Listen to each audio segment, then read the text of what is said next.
ගම්මැද්ද දම් සවිය බෝසත් ගුණැති මිනිසත් සමාජයකට. තෙරුවන් සරණයි. සුපින්බර සුවබර උදෑසනක් ඔබට. ගම්මැද්ද දම් සවිය හැමදාම ඔබේ ජීවිතයට වැදගත් දහම් කරුණු ඔබට කියා දෙන යුගයේ සඳහම් කතිකාවත. පොසොන්පුර පසළොස්වක පොහොය දවස ගෙවිලා දැන් දින කිහිපයක් ගත වෙලා තිබෙනවා. අනුබුදු මිහිඳු මහරහතන් වහන්සේ ලක්දිවට උතුම් නිර්මල බුදුදහම රැගෙන බිත් ඉන් පස්සේ මේ රටේ සමාජ සංස්කෘතික පසුබිම වෙනස් වුණා. වසර 2600කට ආසන්න කාලයක් මේ විදිහට අපේ සමාජය බෞද්ධ දර්ශනයේ අනුහසින් ගොඩනැගුණා, සංවිධානය වුණා.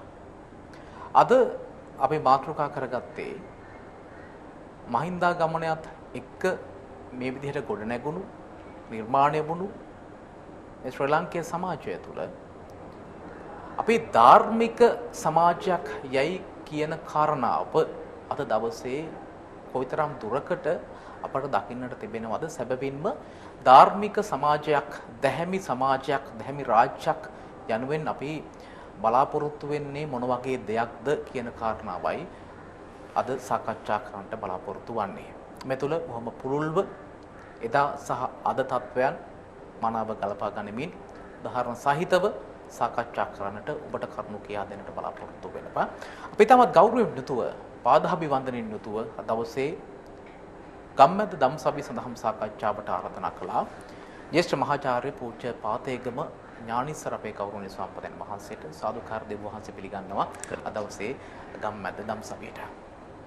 අපේ හැමදෙරුනේ මුලින් සඳහන් කළා වගේ දැන් පොසොන් පොහොය මෙවර අපට උත්සව ශ්‍රීයෙන් සමරන්නට හම්බුනේ නැහැ.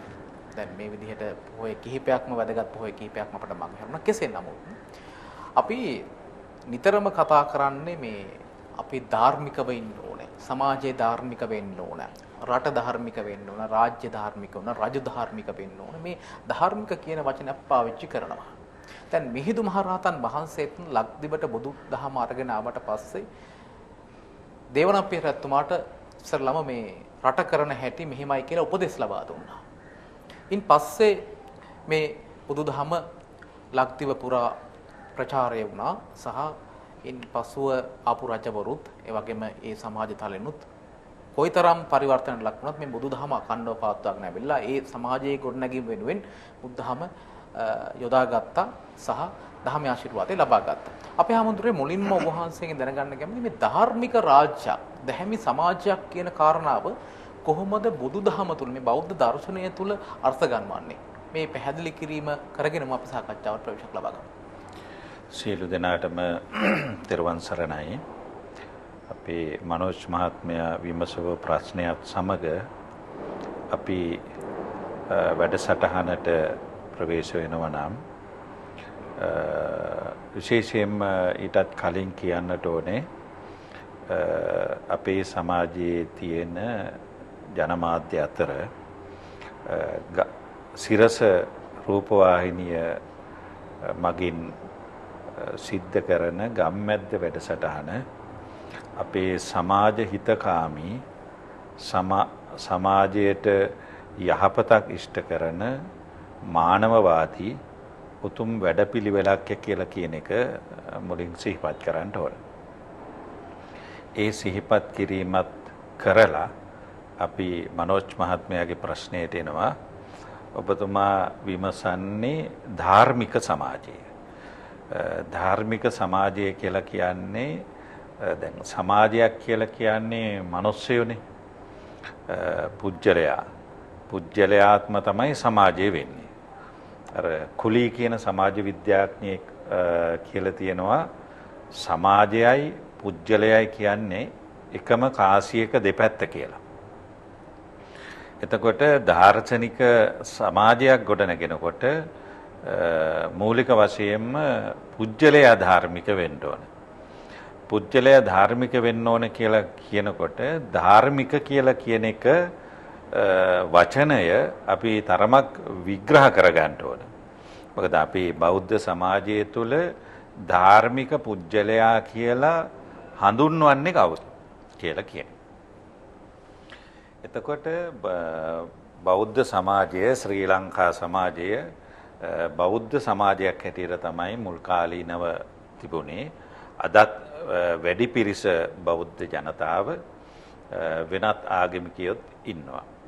විශේෂයෙන්ම බෞද්ධ ආගමිකයෙක් වුණාම ඔහු තුල ධාර්මික తত্ত্বය මනින පළවෙනිම සාධකය තමයි පළවෙනිම මිනුම් දණ්ඩ තමයි තුනුරුවන් සරණ ගිහින්ද නැද්ද කියලා කියන එක. තුනුරුවන් කියලා කිව්වේ බුද්ධ රත්නය, ධම්ම රත්නය, සංඝ රත්නය කියලා කියන තුනුරුවන් පිළිබඳ සරණ. ඒ කියන්නේ පිහිට. මට වෙන සරණක් නැහැ, තුනුරුවන්ගේ සරණයි තිබෙන්නේ. මම තුනුරුවන් සරණ යනවා කියලා කියන හැඟීම. ධාර්මික පුජ්‍යලයේ පළවෙනි කාරණය. එතකොට තුනුරුවන් සරණ යාම ශ්‍රද්ධා සම්පන්න පුජ්‍යලයකට ශ්‍රද්ධාව කියලා කියන්නේ පැහැදීම. පැහැදීම කියලා කියන සමාජ වචනය ආගමික සමාජය තුළ ශ්‍රද්ධාව කියලා විස්තර කරනවා. තුනුරුවන් සරණ ගිහිපු පුජ්‍යලයා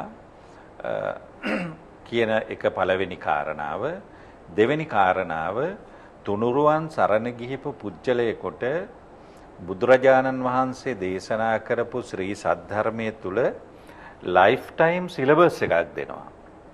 ඒ කියන්නේ ජීවිත යාව ජීව විෂය නිර්දේශයක්. ජීවිත කාලය තුලම රකින්න ඕනේ කරුණු කාරණා ටිකක්. ඒ යාව ජීව විෂය නිර්දේශය තමයි පංචශීලය. පංචශීලය. පංච කියන්නේ පහට, සීල්පද පහක් තියෙනවා. එතකොට යාව ජීව සීලය පංචශීලය අපි කියන්නේ ගිහියාගේ නිත්‍ය සීලය පංචශීලය කියලා. එතකොට පුජ්‍යලයක උපතේ සිට මරණය දක්වා යන ගමනේ මේ සීල්පද පහම කෙනෙකුට අවශ්‍ය වන්නේ නැහැ. ඒ වයස් අනුව ඉබේම ආරක්ෂා වෙන ශිල්පද කීපයක් තියෙනවා. ඒ වයස් අනුව. නමුත් පංචශීලයට අනුගතව කටයුතු කිරීම තුනුරුවන් සරණ ගිය බෞද්ධයාගේ ක්‍රමය. එතකොට ධාර්මික මිනිස්සෙකු හැටියට සලකන දෙවෙනි කාරණාව. තව එකක් තියෙනවා තුන්වෙනි කාරණාව. ධාර්මික සමාජය තුළ දරුවෙකු වැඩිවියටපත් වුණ දවස් ඉඳලා හනිමුන් යන දවස දක්වාම රකින්න සීලය අපි කියනවා කුමර බඹසර. එහෙම නැත්නම් කුමරි බඹසර කියලා. බුද්ධ ආගමේ දීපු මහෝපදේශ. එතකොට මේවා ඇතුළත් වෙලා සකස් වෙන්නේ සිව් බඹ විහරණ කියලා කියන එක. අපිට ඒවා එකින් එක විස්තර කරන්න පුළුවන් මුල ඉඳන්ම. මෙත්තා, කරුණා, මුදිතා, උපේක්ඛා කියලා කියන කරුණු මිනිසාගේ මනස තුල වර්ධනය කර ගැනීමේ ස්වභාවය. ඒවා වර්ධනය කිරීමෙන් මනස පුරවා ගන්න ස්වභාවය.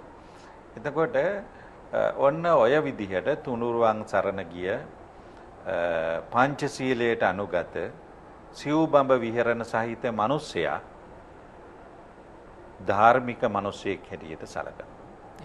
ඒ ධාර්මික මිනිසයා සමාජයට සමාජගත ක්‍රියා කරනවා, ගෘහාශ්‍රිත ක්‍රියා කරනවා.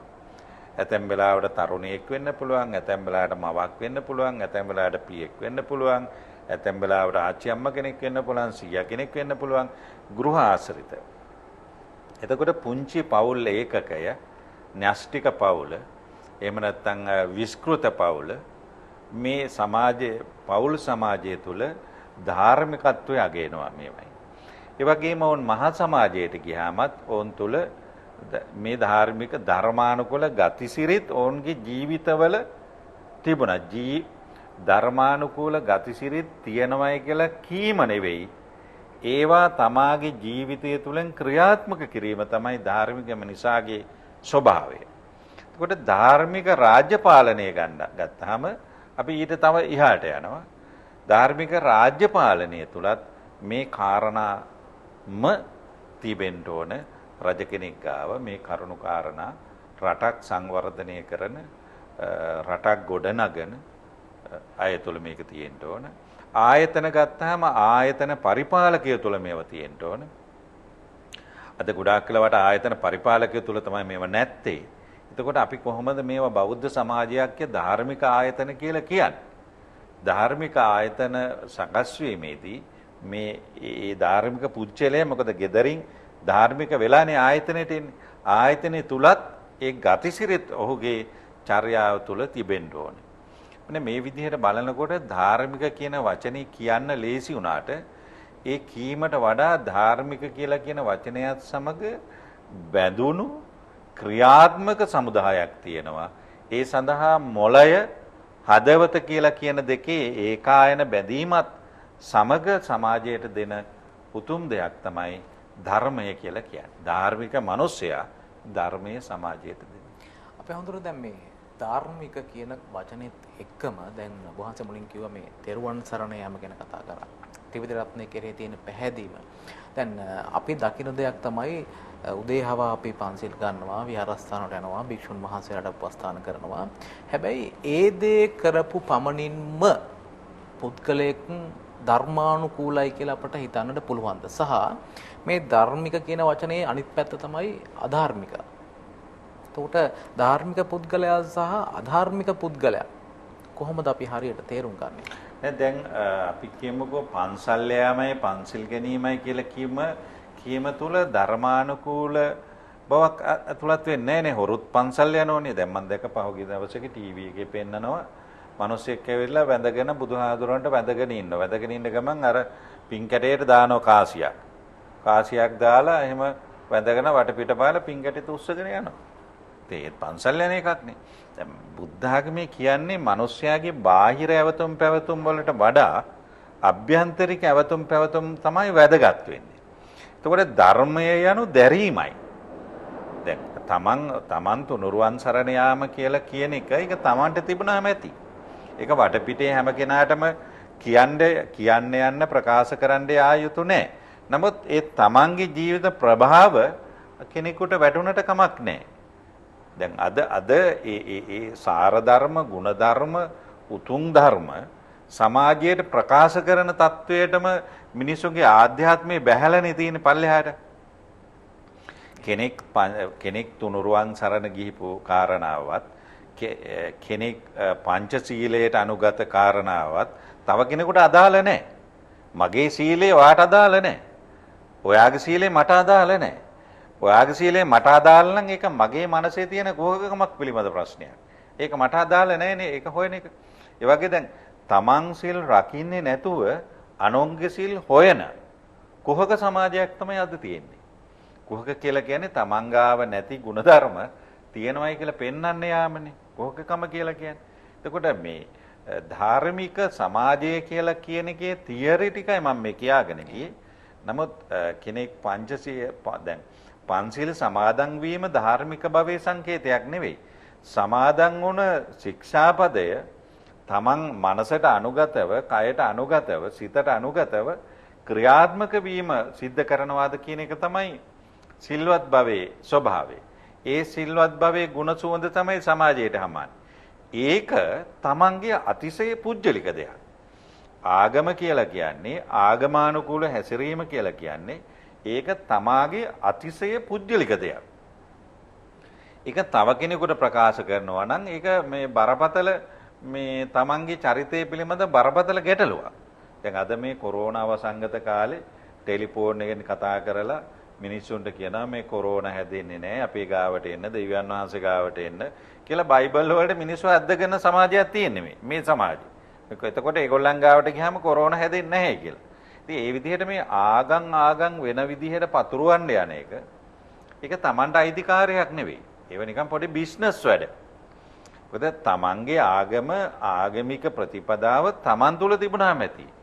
ආගම පතුරවීම ඒ ආගමිකට අදාළ පූජක පක්ෂයට ඒකේ ඩියුටියනේ. ඒගොල්ලෝ ඒක කළාට කමක් නැහැ. දැන් ඒගොල්ලෝ ඒක කරන්නේ නැතුව වෙන කෙනෙක් වෙන විදිහකට මේ ආගම හසුරවන්න අරගෙන තියෙනවා. ආගම කියලා කියන එක ඕනෑම ආගමක් ආගම කියලා කියන එක කෙනෙකුට අවශ්‍ය වෙන්නේ තමන්ගේ ජීවිතය ආගමෙන් තමන්ගේ ජීවිතය ප්‍රභාමත් කරගන්න විනා තමන් ආගම පෙන්නගෙන සමාජයට දීම සඳහා නෙවෙයි. එයා ආගමික ජීවිතයක් ගත කරනවාද නැද්ද කියලා කියන එක ඔවුන්ගේ ක්‍රියාකාරීත්වය තුලින් හෙළි වෙන දෙයක්.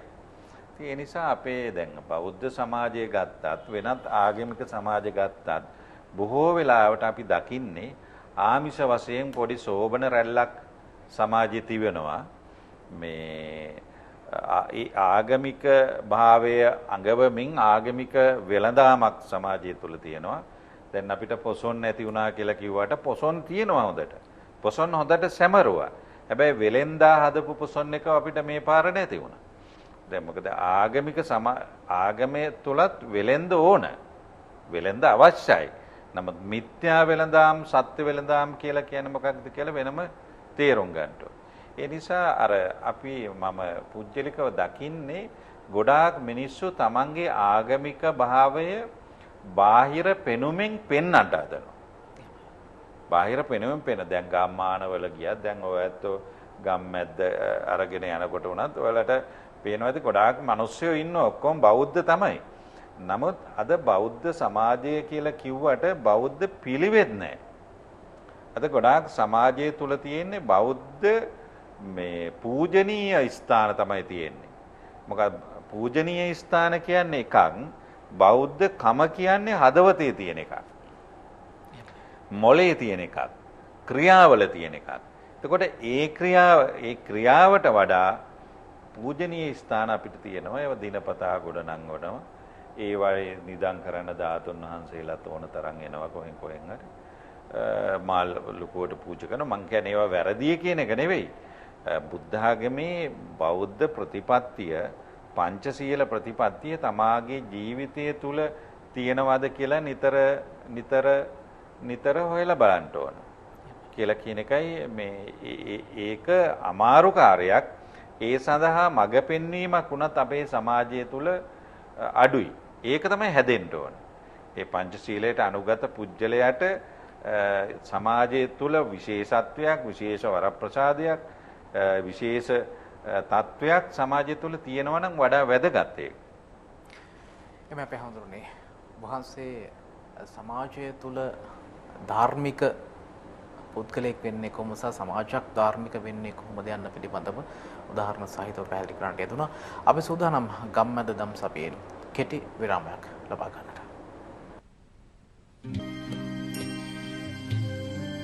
ගම්මැද්ද දම්සභිය බෝසත් ගුණැති මිනිසත් සමාජයකට. ඔබ නැවතත් ගම්මැද්ද දම්සභිය සමග අද සඳහම් සාකච්ඡාව සිදු කරන්නේ ජ්‍යෙෂ්ඨ මහාචාර්ය පූජ්‍යපාතේගම ඥානීස්වර අපේ ගෞරවනීය සම්පදන් මහත්මයා සමග අපේ හඳුරුනේ වහන්සේ සමග විරාමයට පෙර සාකච්ඡා කරමින් සිටියේ මේ මූලිකවම අපි හඳුනා ගැනීම සිදු කරගත්ත ධාර්මික සමාජයක් කියන්නේ මොකද්ද, ධාර්මික පුද්ගලයෙක් කියන්නේ කවුද කියන කාරණාව. අපි හඳුන්නේ අපි දකින දේ අපි කරන්නේ මොකක්ද කියන කාරණාව අපි ධාර්මිකයයි හොඳයි යහපත්යයි කියලා කරන දේ ගැන අපට අවබෝධයක් තිබෙනවාද කියන ප්‍රශ්නේ තියෙනවා. ඒ කියන්නේ අපි අපේ ගිහි සුපින්මතුන් ගත්තට පස්සේ අපි ධාර්මික වෙන්න මොනවද කරන්න ඕනේ? ධර්මානුකූල පිළිවෙත් මොනවද? පිළිවෙත් කොහොමද පුරන්න ඕනේ? මේ කියන දේවල් ගැන අපිට අවබෝධයක් තියෙනවා. සහ මේ තෝරා ගැනීම, හරි දේ සිදු කිරීම සම්බන්ධයෙන් අපිට තිබෙන අවබෝධය ප්‍රශ්නයක් තියෙනවා අපේ හාමුදුරුවෝ. මේක භික්ෂුන් වහන්සේලා ගිහියන්ට කරන පැහැදිලි කිරීම එක පැත්තකින් මේ ආමිස පූජාව සහ ප්‍රතිපත්ති පූජාව මේ දෙකම අපට අවශ්‍යයි. ඇතැම් තැන්වලදී අපි පටලවා ගන්නවා කියලා අපේ හාමුදුරුවෝ හිතනවා වඩාත් ප්‍රමුඛතාවය ලබා දිය යුත්තේ මොකක්ද කියන කාරණාවේදී. මේක ගැන වහන්සේගේ අදහස මොකක්ද? ඔය ඇත්තටම දැන් ධාර්මික වීම කියලා කියන එක ගිහි සමාජයේ විතරක් නෙවෙයි.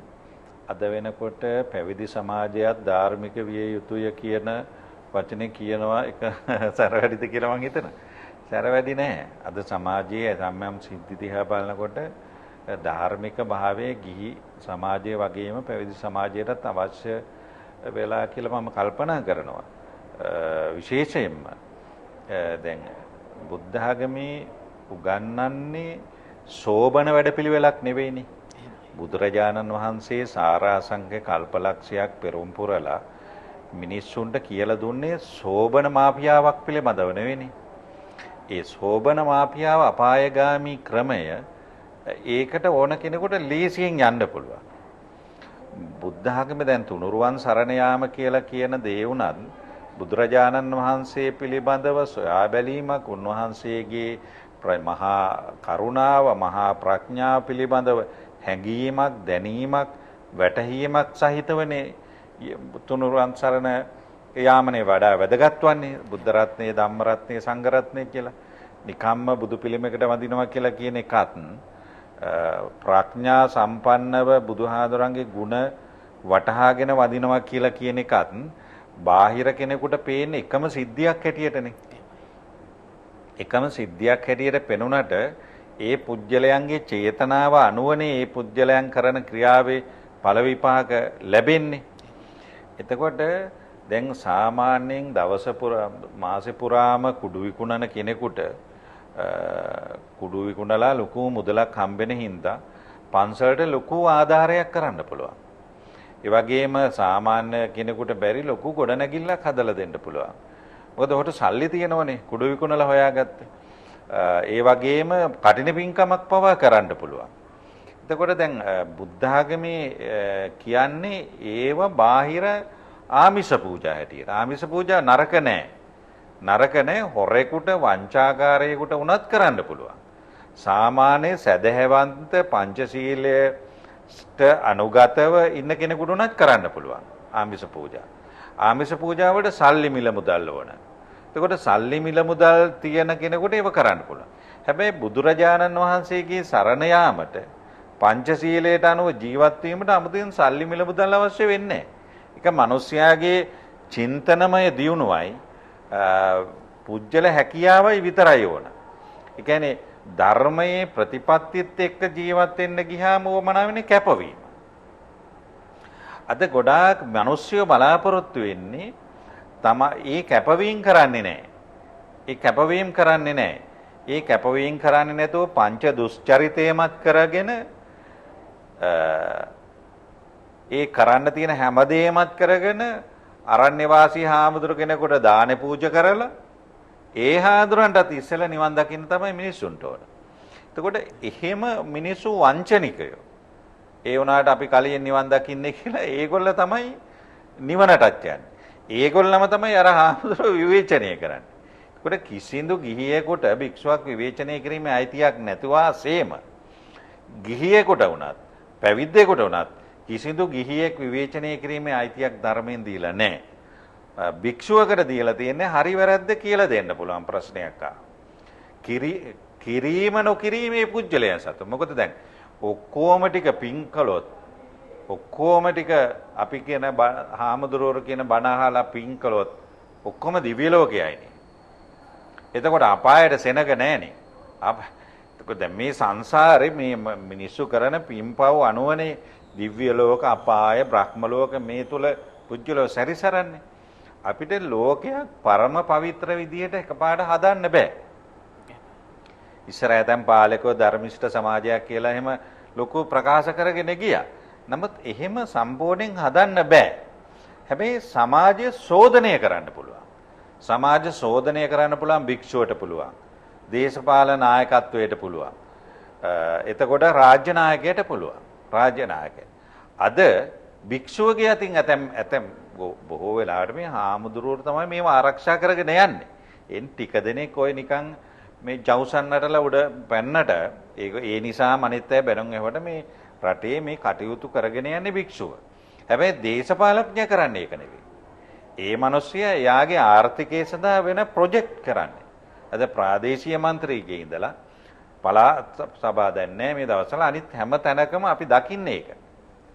අපි දකින්නේ ඒක බූවල්ෙක් වගේ හැම තැනටම අත ගහගෙන.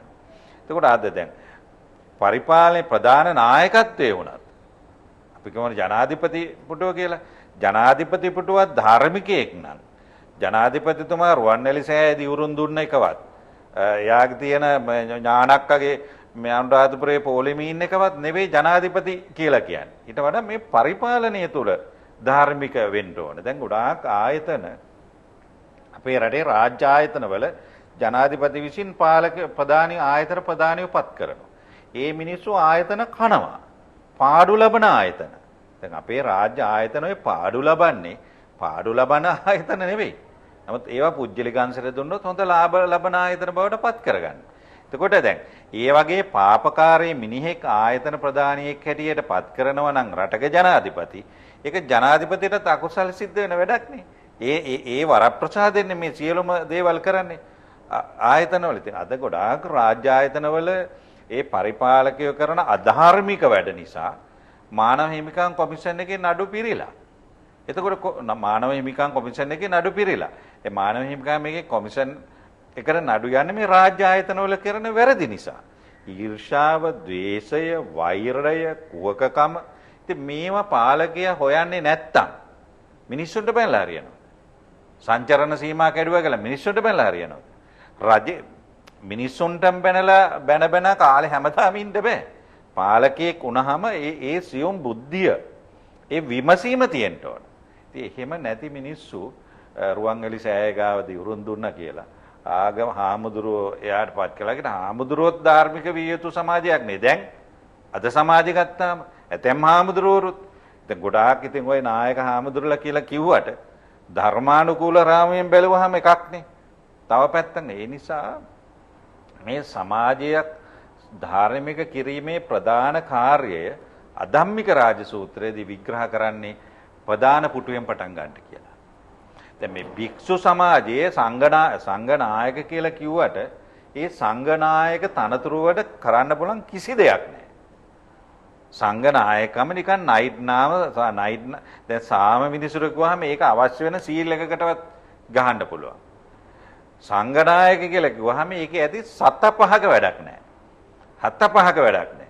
දැන් මම නම් පුජ්‍යලිකව මගේ මතය තමයි මම නම් ජීවිතේට සංඝනායකකමක් ගන්නෙ නැහැ. මැරෙනකන් මැරුණයින් පස්සේ මලමිනියට ඒක දුන්නොත් මට කරන්න දෙයක් නැහැ.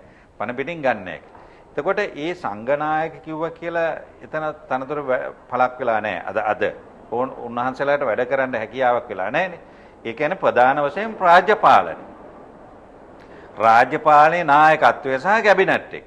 එතකොට ඒගොල්ලා ගන්න ක්‍රියාමාර්ග ධාර්මිකද? මෙච්චර කල් ගත්තේව ධාර්මිකද? දැන් උදාහරණයක් හැටියට අපි දකිනවා නිදහසෙන් පස්සේ මේ රටේ රජයේ පත්වීම් දුන්නේ සාමාන්‍ය පෙළ පාස් ඊට ඉහළ උපාධි තියන අයට විතරමයි. ඒක ධාර්මික තීරණයක් ගැන මම කියන්නේ. මේ ජනාධිපතිතුමා පත් වුණයින් පස්සේ එතුමා තීන්දුවක් ගත්තා සාමාන්‍ය පෙළ පේල් අසරණ පවුල් වලට රජයේ රැකියාවක් දෙන්න. අන්න ධාර්මික තීන්දුවක්. ඒකෙන් එතුමා ධාර්මිකයි කියලා කියන්න බෑ. එතුමාගේ එක ධාර්මික වැඩක් ඒක. එතුමා කරපු. ඉතින් ඒ නිසා ඒක පිං වැඩෙන හොඳ යහපත් පිංකමක්.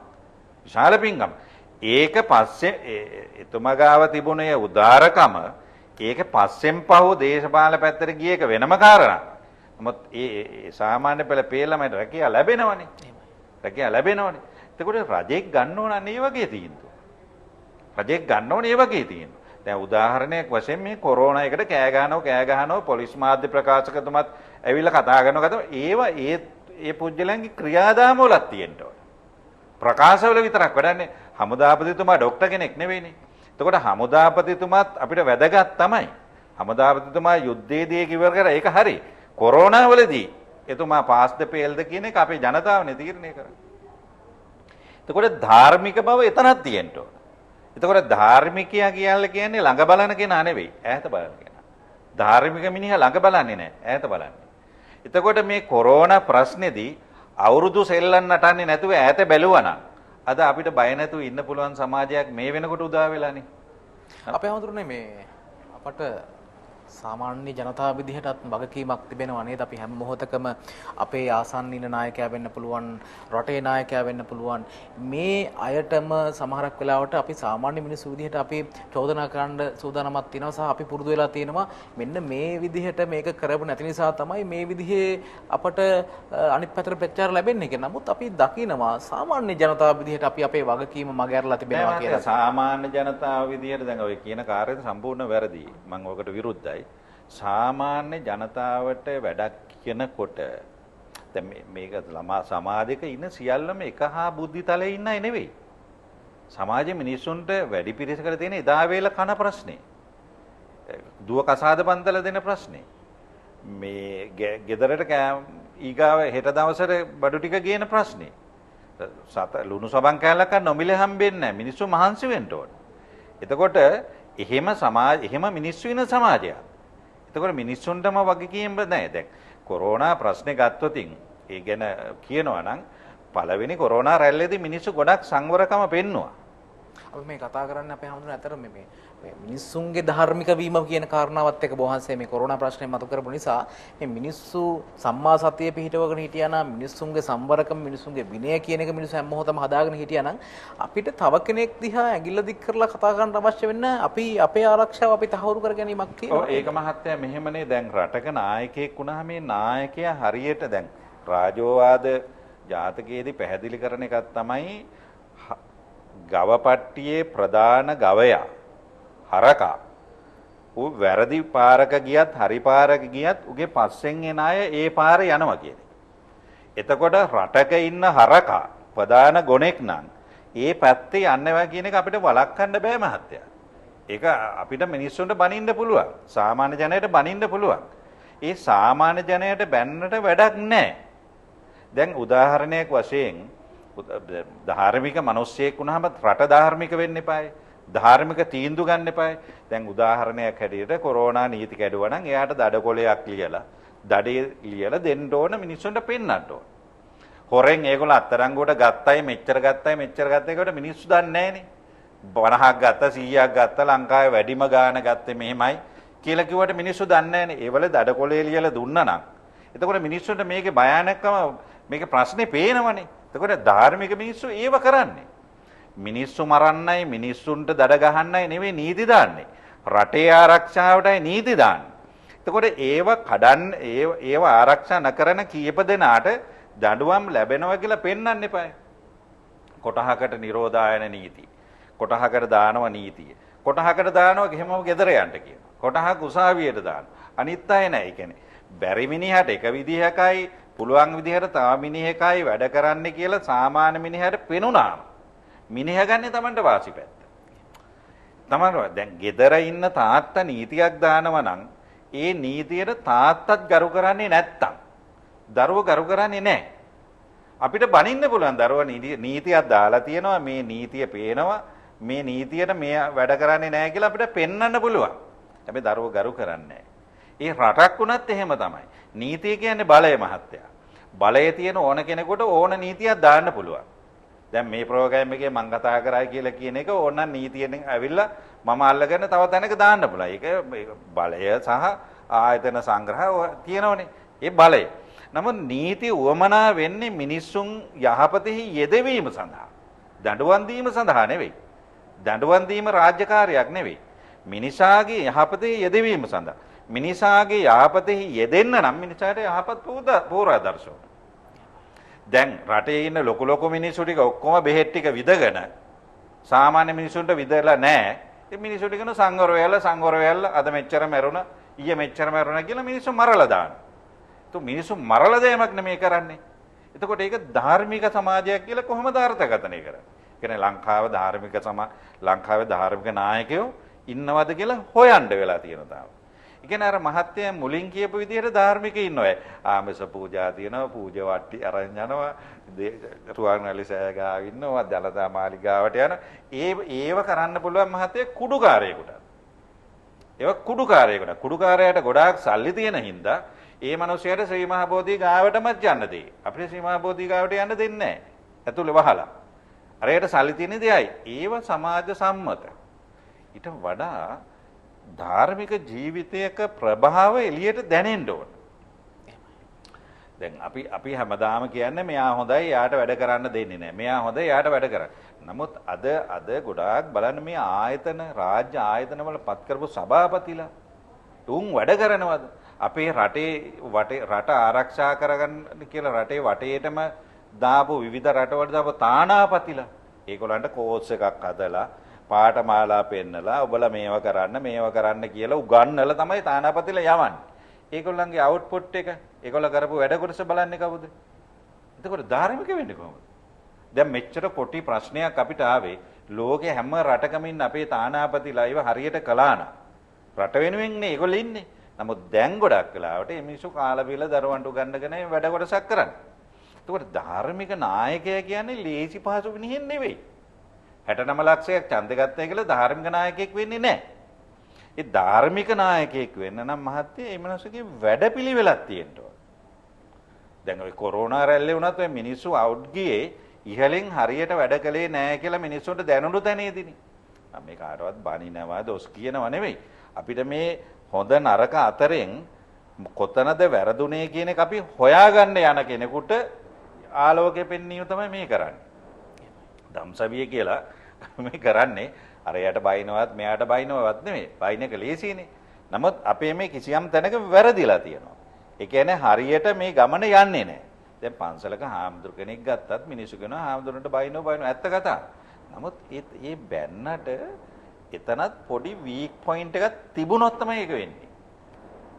ඒ තියෙනත් ඒක අර අපිට යන්න වෙන්නේ අර පැරණි කතාවටම තමයි. මොකද ගින්නක් නැතුව දුමක් නගින්නේ නැහැ කියනවනේ. ඒක දෙන්නම යන්න වෙන්නේ. කොච්චර හොඳ කළත් ඒ හොඳ විදිහට මේක කරන්න ඕන කියන එක. ඒ නිසා මම දකින්නවා අද ධාර්මික කියලා කිව්වට අපි තව සාකච්ඡා කරන්න ඕන. ඒ ධාර්මික සංකල්ප ගම්බලත් නැහැ. ඊර්ෂියාව, ක්‍රෝධය, වෛරය, කුහකකම. අනිකට කාට හරි පඩිය වැඩි වෙනවා නම් ඔන්න ඒකට ඊර්ෂියයි. ඉතින් ඌ කොහොමද බෞද්ධ වෙන්නේ? අපි හඳුන්නේ බුදුදහමේ කියන මේ මූලික හරයන්. එහෙම නැත්නම් උදාහරණයක් විදිහට දැන් මේ වර්තමාන සමාජයත් එක්ක අපි ගලප ගත්තොත් අපි අල්පේජ්‍යතාවය නැත්නම් මේ ලද දෙයින් සතුටු වෙන්න නොහැක්කම එක පැත්තකින් තවත් පැත්තකින් මේ කාර්ය බහුල ජීවිතය තවත් පැත්තකින් අපි ධනෙ මැත්තේ ඒ වෙනුවෙන් මේ පසුපස හඹාගෙන යෑම මේ කියන ජීවන චර්යාවේ අංග ලක්ෂණ හේතුවෙන් නෙවෙයිද අපට දහම මග හැරලා තියෙන්නේ මේ යහපත් චර්යාවන් මග හැරලා තිබෙන්නේ මේ කියන කාරණාව නිසා නෙවෙයිද? නෑ මේ රටේ තියෙන ස්ට්‍රක්චරේ වැරදි. මේ රටේ පරිපාලන ව්‍යුහය වැරදි. පරිපාලන ව්‍යුහය හැදිච්ච හැටි වැරදි. අපි හඳුනන දැන් මිහිඳු මහරහතන් වහන්සේ අපි මුලින්ම සඳහන් කරන්නේ මිහිඳු මහරහතන් වහන්සේ ලංකාවට බැඳීමත් එක්ක ස්ට්‍රක්චර් එකක් හැදුනා කියලා අපි කියනවා. අපි හැමතිස්සෙම කියන්නේ මේ අපිට හොඳ රජවරු හිටියා. රටක් සමාජයක් සම්පූර්ණ මෙතනින් වෙනස් වෙන්න පටන් ගත්තා. එතන ඉඳලා විවිධ ශිල්ප කුල ආවා. සංගමිතා මෙහෙණින් වහන්සේත් එක්ක ඒත් එක්ක මේ සමාජ සංස්කෘතිය ගොඩ නැගුණා. එතකොට ඒ හඳුන්වා දුන්නු ක්‍රමය ඒ ආර්ථික සමාජීය සංස්කෘතික වටපිටාව අද ඒ කියන්නේ නැහැ කියන එකද බොහන්සේ කියන්නේ? නෑ අද නැහැ කියලා කියන එක නෙවෙයි. දැන් අපි අවුරුදු 400ක් විතර අපි හිටියනේ අනුන්ට යටත් විජිත රාජ්‍යයක් වෙලා. පෘතුගීසීන්ට, ලන්දේසීන්ට, ඉංග්‍රීසීන්ට යටත් විජිත රාජ්‍යයක් බවට පත් වෙලා තිබුණානේ. එතකොට ඒ කාලවල ක්‍රමයෙන් ඒගොල්ල සියුම් වැඩ කළා. බුද්ධ ධර්මයට එරෙහිව සියුම් වැඩ කළා. මොකද පරිපාලන බලය, නායකත්වයේ බලය ඒගොල්ල ගාවනේ තිබුණේ. ඒ නිසා බෞද්ධයොත් යම් යම් බිලී බාගත්තා වගේ දෙයක් කළා. මොකද බලය තියෙන තැනට ඇදෙනව වැඩිනේ. බලය තියෙන තැනට දැන් අද මනෝජ් ඔය මට්ටමේ හිටියට හෙට ලොකු තනතුරක් හම්බුනොත් ඔයා ගාවට ඇදෙන පිරිස වැඩි. ඒක සාමාන්‍ය දෙයක්. එතකොට නායකත්වයටපත් වුණ කෙනයි තීරණය කරන්න ඕන මම කොතනද කොහොමද ඉන්න ඕන කියලා. එතකොට ඒ යටත් විජිත කාලය තුල කොටසක් නැති වුණා. ඊට පස්සේ අපේ නිදහස ලැබුණයි කියලා කියනවනේ ඔය මොකක්ද එකක් කියනවනේ 48. එදා ඉඳලා මේ අපිට දැන් මේ ප්‍රජාතාන්ත්‍රීය නායකයෝ ලැබුණනේ ඡන්ද බලයෙන්. එතකොට ලංකාවේ පක්ෂ බිහි වුණා. UMP පක්ෂය, ශ්‍රී ලංකා නිදහස් පක්ෂය ඒවා කැඩි දැන් පක්ෂ 100 ගාණක් විතර ඊටත් වඩා වැඩි ගාණක් තියෙනවනේ. ඒ පක්ෂ බිහි වුණා. එතකොට මේ පක්ෂවල ව්‍යවස්ථා හැදුනා. ඒ පක්ෂවල තියෙන ව්‍යවස්ථාවට අර ධර්මය නැහැනේ. දැන් ධර්ම නායකත්වය පක්ෂ ව්‍යවස්ථාවේ තියෙන්න එපායි. එතකොට ඔය දැන් ඔය කතා කරලා බැලුවම මේ පක්ෂ ව්‍යවස්ථා අධ්‍යයනය කරනකොට පේනවා ඒකේ ධර්ම නායකත්ව නැහැ. එතකොට මේ පුජ්‍යල නායකත්ව, පෞල් නායකත්ව එහෙමනේ ආවේ. එතකොට ඒ තුල අර ධර්මය කියන සංකල්පය සාමාන්‍ය ජනය තුල තිබුණා. එතකොට සාමාන්‍ය ජනයා විකුණන්න අරගොල්ල පාවිච්චි කර ධර්මය. බුද්ධ ආගම ආරක්ෂා කරනවා, රට රැක දෙනවා එහෙම කිය. ඒ මිසක අර මිහිඳු හාමුදුරන්ගේ නායකත්වයේ ගිලිහුණාමයි. අද ඒක නැහැ. අද මහින්දාගමනේ ඒ උදාර නායකත්ව නැහැ. සමාජ භික්ෂුව තුලත් නැහැ. ගිහි සමාජය තුලත් නැහැ. ඇත්ත කතන්දරේ. නමුත් අපි ඒකට වෙනම අර ලේසි ක්‍රමේ පාවිච්චි කරනවා. වෙසක් උත්සවයේ සමරනවා, තොරන් ගහනවා, රාජ්‍ය මුදල් වියදම් කරනවා, පොසොන් සමරනවා, රජයේ මුදල්, මහජන මුදල්. ඒ ආමිෂ පැත්ත පෙන්නනවා. ආමිෂ පැත්ත නරක නෑ. ගෙදර නිකන් බුදිනවට වඩා මලපාන පූජා කරන එක හොඳයි.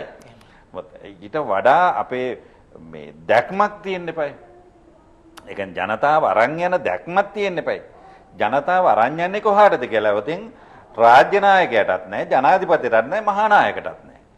මහානායක හඳුනන තියෙන අපි බෞද්ධයෝ අරන් යන්නේ මේ මට්ටමට කියලා. ද මහානායකලා කොච්චර ඉන්නවද? පොතක් ලියන තරම් මහානායකලා ඉන්නවා. මේගොල්ලා එකතු කරන්න ගියාම ඊට අමාරුයි. ඒගොල්ලා ඊට වඩා ඇටුවම් බහැපු මිනිස්සු. එතකොට ඒගොල්ලන්ටත් මහ ජනතාව අරන් යන්න, බෞද්ධයෝ අරන් යන්න තැනක් නැහැ. රජයටත් එහෙම එකක් නැහැ. ඒගොල්ලෝ කාලා බීලා විනෝදෙල ඉන්නවා ඉතින්. සුඛෝභෝගී ජීවිතයක් ගත කරගෙන ඉන්නවා. ඒ වගේ අර මහා ධනස්කන්ධය අතලොස්සක් පිරිස වියදම් කරගෙන ඉන්නවා. ඒකට අපිට අහවල් කෙනාට කියලා බනින්න බෑ. මේක හැදිච්ච ක්‍රමය. මොකද නැත්තම් අපිට පස්සේ නිදහස ලැබුණ රටක් නේ ඉන්දියාව. ඉන්දියාව මහා ඉහළ දියුණු තාක්ෂණික හදනවනේ. අපිට මේ ඉදිකට්ටක් හදන එකක් නැති වෙලා තියෙනවනේ. ඒ කියන්නේ අපේ රටේ පුදුමාකාර විදිහේ හොරකමයි, ලොකුකමයි පුරෝගන. ඉතින් හොරකමත් ධාර්මික සමාජයේ තියෙන එකක් නෙවෙයි. Taman ලොක්ෙක් කියලා හිතාගෙන ලොකු මාන්නාධිකකමකුත් බෞද්ධකම නෙවෙයි. ඒකට ධාර්මික කියලා කියන වචනේ ඉතුරු වෙලා ඒකේ මේ හරය නැති වෙලා තියෙනවා. අද සමාජය. අපේ හඳුර දැන් අපි නිතරම දැන් මේ විදිහේ මේ තියෙන අර්බුදය ගැන කතා කරනමනේ. දැන් මේකයි මේ කාරණේ, මේකයි මේ ප්‍රශ්නේ කියලා අපි කතා කරනවා. හැබැයි මේකට අපි උත්තරයක් කොහොමද හොයාගන්න ඕනේ? ඒ කියන්නේ මිහිඳු මහරහතන් වහන්සේ එදා ගෙනාපු ඒ ධර්ම සහ ඒත් එක්ක ගොඩනැගුණු ඒ සංස්කෘතියේ කල්චර් එක අද තියෙන්න ඕනයි කියලා කියන්න බෑ අපිට. මොකද කාලයත් එක්ක මේ ලෝකයේ සිදුවෙච්ච විවිධ වෙනස් වීම් එක්ක ඇතැම් විට ඒ සංස්කෘතික ක්‍රමවේදයන් වෙනස් වෙන්න පුළුවන්. හැබැයි ඒ මූලික හරය වෙනස් වෙන්න බෑ. නමුත් අද වෙද්දී මූලික හරයවත් නැහැ කියලා ඔබ වහන්සේ කියන්නේ. අපි කොතනින්ද මේක පටන් ගන්නව? ඔබ වහන්සේලා මහා සංඝරත්නයේ විදිහට මේ වගකීම් උත්තර ඔබ වහන්සේ නායකත්වය ගැන කතා කරා. ඉතින් මේ නායකයන්ට වගේම මේ එදිනදා සමාජයේ මේ සාමාන්‍ය මිනිසුන්ට මේ කාරණාව අපි හරි තැනකට ගේන්නේ. කියන්නේ අපි ධාර්මික වෙන්න ඕනේ කොහොමද? අපි වෙනස් වෙන්න ඕනේ කොහොමද? කොතනින්ද අපි පටන් ගන්න ඕනේ? මෙන්න මේකට අපි උත්තරයක් දිය යුතුනේ. මොකද හැමදාම අපි අඩුපාඩු පෙන්වා දෙනවට වඩා අපි නැගිට ඉන්න තැනක්, අපි සකස් කරගන්න තැනක් පෙන්වා දිය යුතුයි. අපේ ධම්සභිය ආරමුණත් ඒක මම හිතනවා ඔබ වහන්සේට ඒ සම්බන්ධයෙන් හොඳ පිළිතුරක් ලබා දෙන්න පුළුවන්. ඔව් ඇත්තටම දැන් අපේ පන්සලට යන පාර අදර මේ කොන්ක්‍රීට් දැම් පන්සලට එන පාර. එතකොට මේ කොන්ක්‍රීට් දාපු මිනිස්සයා මට ඇවිල්ලා කියනවා හාමුදුරනේ මගේ වේලපත් කඩේ බලා ගන්න ඕන මට කන්න බෑ මගේ ඇඟ ගඳයි කියලා. මගේ ඇඟේ ගඳ මටම දැනෙනවා කියලා එයා කියනවා. ඉතින් මම බැලුවා දැන් අර පාරක් කොන්ක්‍රීට් දානකොට දාන ඕන ප්‍රමිතියක් තියෙනවා මහත්තයා. අඟල් හතරකට දාලා දාන ඕන ප්‍රමිතියක්. මේ මිනිහා පන්සලේ කොන්ක්‍රීට් එක දැම්මේ අඟල් 2යි. සමහර තැන්වල අඟලයි. එතකොට එහෙම දාලා ඒක ප්‍රාදේශීය ලේකම්කාරයන් මෙහෙමයි ගුවාම ඒක බලන්න ටීයෝත් ආවා. හරිද? එතකොට ටීයෝත් ඇවිල්ලා බැලුවා. එතකොට ටීයෝල දන්නව ඇතිනේ. ලංකාවේ ටීයෝල. එතකොට වැඩේ කරනවා. ඉතින් අරෝගේ ඇඟ ගඳ ගහන්නේ නැතුව ඉඳීද? අර පන්සලට යන පාර පවා මේ බාගෙට තාර දාලා මේ කොන්ක්‍රීට් දාලා එහෙම කරේ මොකද්ද එයාගේ ධාර්මික බිස්නස් එක? ඇඟ ගඳ ගහන්න ඕනනේ. මං කිව්වා මහත්තයා වාගේ ඇඟ ගඳ ගහන්නේ නැත්තම් තමයි ප්‍රශ්නේ කිව්වා. මොකද ඔයා බලන්නකෝ පන්සලට යන්න පාර හදපු එක. ඔයාගේ කේන්දරේ මට බලන්න ඕනේ ගොඩක් අපල ඇති කිව්වා. වෙන කාරණා නැහැ. එතකොට ඔන්න ඔය විදිහ තමයි දැන්. එතකොට ඒකට පාස් වෙච්ච මුදලයි ඒ පාස් කර කෙනාට යන ගාණයි ඇමති හරි යන ගාණයි ඊට පස්සේ කොන්ත්‍රාක්ට් එක ගත්ත කෙනාට ගාණයි සබ් යන ගාණයි ඔක්කොම ටික අයින් කරාම අර මේ පාරේ වැඩ කොටස කරලා තියෙන බොහොම සොච්චමයි. ඒ වගේ තමයි ওই ලංකාවෙම තියෙන පාරවල්. ලංකාවෙම හදන ඒවා. කවුරු හරි නැති තැනක අපිට කියන්න අපි ඒක හොයලා බලලා ගමු ලංකාවේ මෙහෙමයි. ඒ වගේ පුදුම හොරා කරන ක්‍රමයක් තියෙනවා. දැන් මිනිස්සු සාධාරණ විදිහට Tamanට එන කොමිස් මුදල ඒව නීත්‍යනුකූලයිනේ. කොමිස් මුදල ගත්තට ප්‍රශ්නයක් නැහැ. අද වෙලා තියෙන්නේ කොමිස් මුදල ප්‍රමාණයෙන් වැඩේ කරලා වැඩේ කළ යුතු ප්‍රමාණය අතර ගන්න එක තමයි අද තියෙන ප්‍රශ්නේ. එතකොට කොහොමද රටක ධාර්මිකත්වය තියෙන්නේ? එතකොට කොහොමද මේ මිනිස්සු මරුණයින් පස්සේ අපායේ නැතුව වෙන කොහාටද යන්න ඕන? දැන් ලබනාත්මේ උපන්නොත් ඇත්තටම ඔයා උපන්නොත් ඔයාට තේරෙයි ඔය දැනට පාර්ලිමේන්තුවේ කැබිනට් එකේ කී දෙනෙක් අපානෝ කොච්චර හම්බෙයිද කියලා. කොහෙද ඉපදිලා තියෙන්නේ කියන්නේ උපන්නොත්. ඒකට ඒ වගේ දැන් රටක් හදනවා නම් රටක් හදන උත්තරීතර තැන කියලා කියන්නේ පාර්ලිමේන්තුව කියනවනේ. ඒ පාර්ලිමේන්තුවේ බලධාරියෝ ටිකනේ කැබිනට් එක කියලා කියන්නේ. එතකොට මේ කැබිනට් එකෙන් ගන්න තීන්දුවත් එක්ක පාය මේ රටක සංවර්ධනය සහ දැක්ම පේන්නන. මේ පන්සලක පැත්තක ඉන්න හාමුදුරුවන්ට මේක ඇඟිලි දික් කරන එක නෙවෙයිනේ. අර කැබිනට් එකේ ඉන්න මිනිස්සුන්ට කන්නද බොන්නද නිදන්නද හැම එකටම රජයේ සල්ලිනේ දෙන්න වියදම් කරන්නේ. එතකොට මේ මිනිස්සු පැයක් එකතු වෙලා ගන්න තීරණනේ රටේ දැක්ම. එතකොට මාස දෙකක් කැබිනට් තීන්දුව අතට අරගෙන අපි සාකච්ඡා කරමු මේ දම්සවියේ කොහොමද රටේ ධාර්මිකත්වය රැකෙන්නේ කියලා. මාසයක් ගත්ත තීන්දුව අරගෙන බලමු මොනවද අරගෙන තියෙන තීන්දුව කියලා. එතකොට අපිට මොන රජයත් එකයි අපි දිගටම ගමු. මේ ආණ්ඩු ගමු ඊගාව ආණ්ඩු ගමු අරගෙන. එතකොට කොහොමද මේව ධාර්මික වෙන්නේ? මේ රටවල් ධාර්මික වෙන්නේ. අපි මේ ධාර්මිකයි කියලා කතා කරන එක දැන් ඇති වෙලා නේද? එතකොට මේ කැබිනට් එක. එතකොට කැබිනට් එකෙන් පාස් වෙලා පාර්ලිමේන්තුවට ගියාම එතන ඉන්න සෙට් එකනේ 225. උන් හූ කියන එකනේ කරන්නේ පාර්ලිමේන්තුවේ. කුණුහරුප කියන එකනේ කරන්නේ පාර්ලිමේන්තුවේ. එක එකාට බණින එකනේ කරන්නේ පාර්ලිමේන්තුවේ. කොහොමද මේක ධාර්මික රටක් කියලා කියන්නේ? දැන් ඔය පාර්ලිමේන්තුව වීඩියෝ කරලා ලෝකෙට ගියාම එතකොට බෞද්ධකම යනු මේකයි කියලා නේද පේන්නේ. ඔය මිනිස්සු කියන කතා දැන් පාර්ලිමේන්තුව කියන කතා සමහර වොයිස් කට් රූපානි වල එහෙම දානවනේ. මෙහෙම කිව්ව මෙහෙම.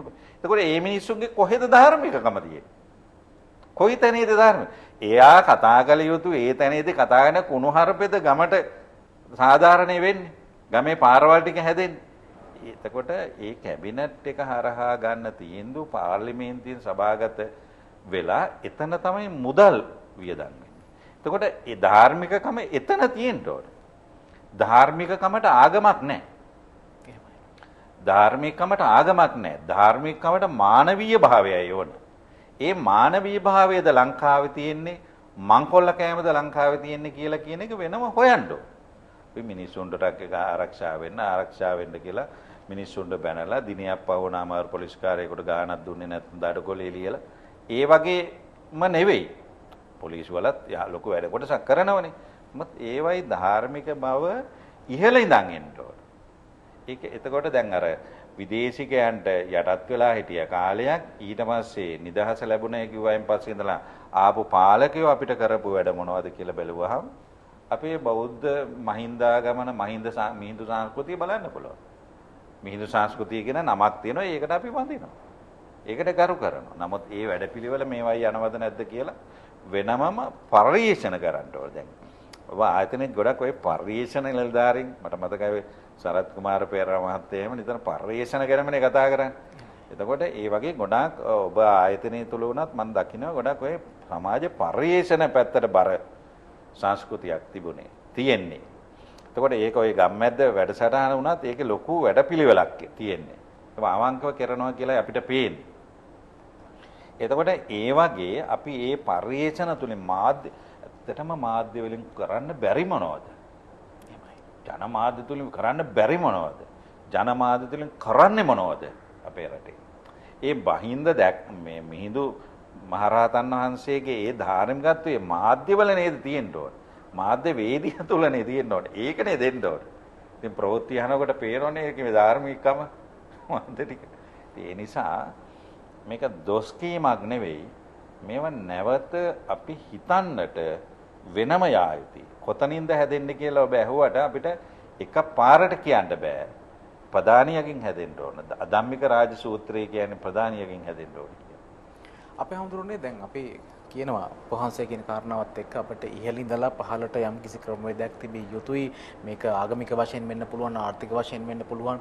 අපිට තිබෙනවා අපේ හඳුරන්නේ මූලාශ්‍ර. බුදුදහම තුළ වහන්සේ කිව්වා මේ අධම්මික සූත්‍රය වගේ කාරණා අපිට දහම අපි ඇයි දැනගෙන අපි අසුරු කරන්නේ නැද්ද? ඒ අසුරු නොකරන්නේ Tamanගේ පෞද්ගලිකත්වයේ ගොඩනගා ගැනීමකට නැත්නම් බලය වෙනුවෙන්ද කුමන කාරණාවකටද කියන ප්‍රශ්නේ අපි හමුවේ තිබෙනවා.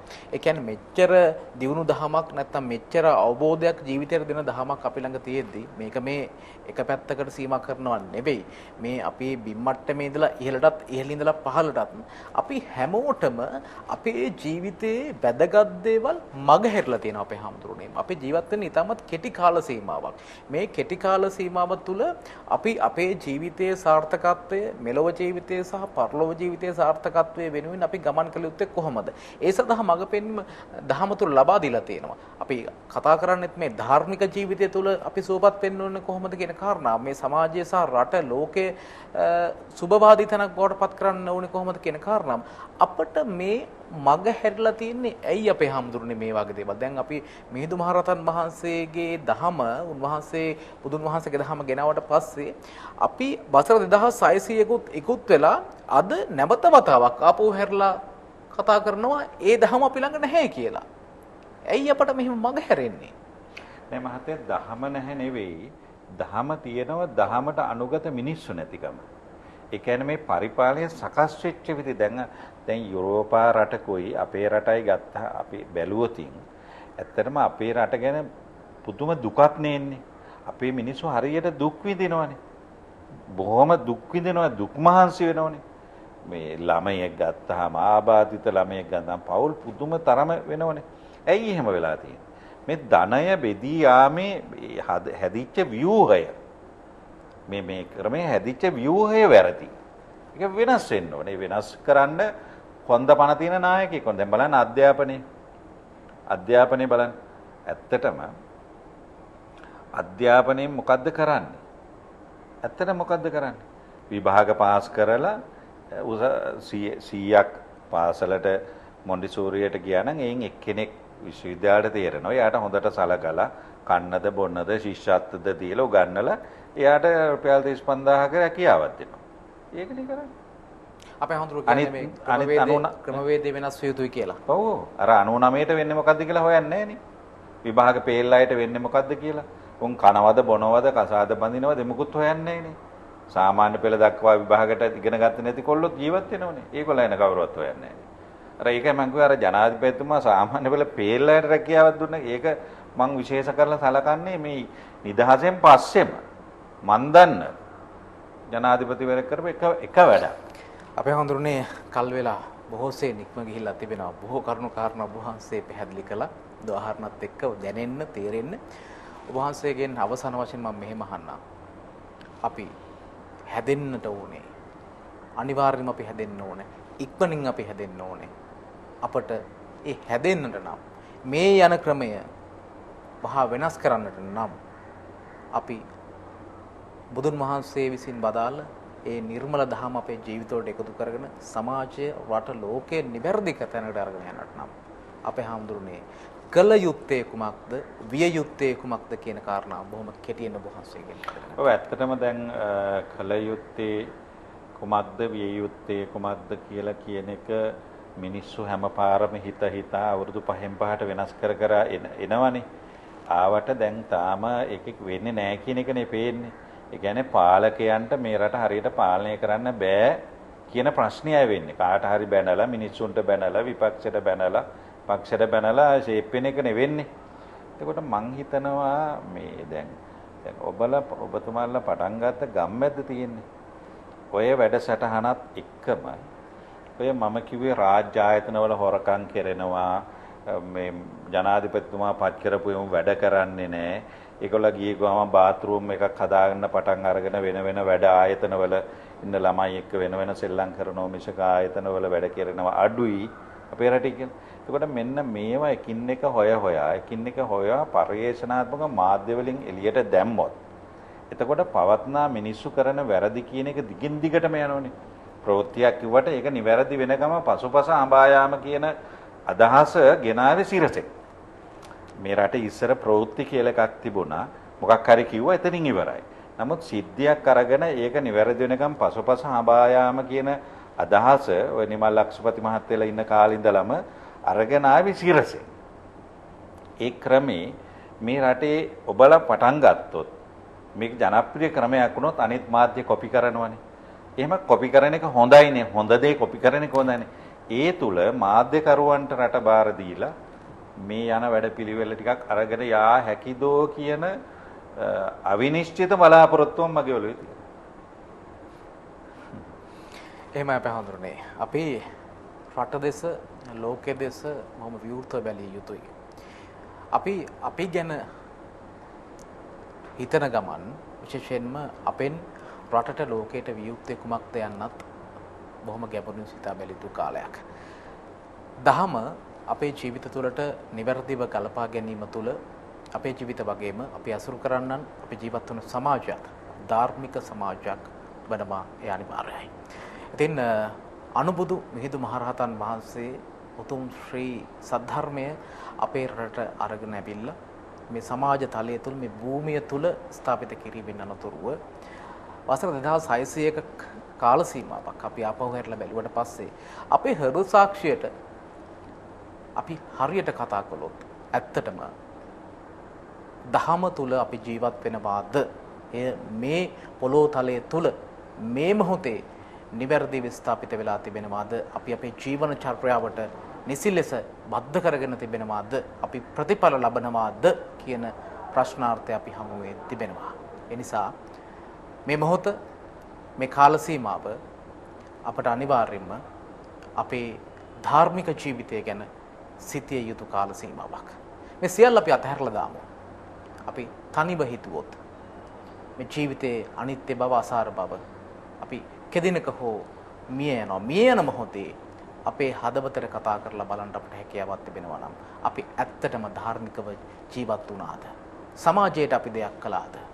ඒක රටේ ඉහළ තැන ඉඳලා පහළ තැනට අපි හැමෝම සිතා බැලිය යුතු කාරණාවක්.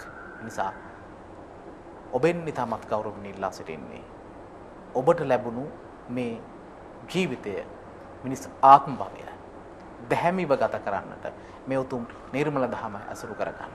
අපි ගෞරවයෙන් යුතුව මේ මොහොතේ ඔබට ඒ ඉල්ලීම කරන ගමන් අද දවසේ සදහම් සාකච්ඡාවට වැඩම කරවන්නට යෙදුණු ජ්‍යෙෂ්ඨ මහාචාර්ය පූජ්‍යපාතේගම ඥානිසර අපේ කරුණානිසි සම්පතයන් වහන්සේට පාදාභිවන්දනයෙන් පුණ්‍ය අනුමෝදනා සිදු කරනු ලබන අපේ හාමුදුරනේ ඔබ වහන්සේ වැනි යතිවරයන් වහන්සේ නමක් අද දවසේ ගම්මැද්ද ගම්සවියට වැඩම පිළිබඳව ඉතින් අපි ලබන ඉරිදා දවසේත් සුපුරුදු වේලාවට හමු වේ බලාපොරොත්තු වෙන අදට සමගන්නා ඔබට තිසරට සරණයි.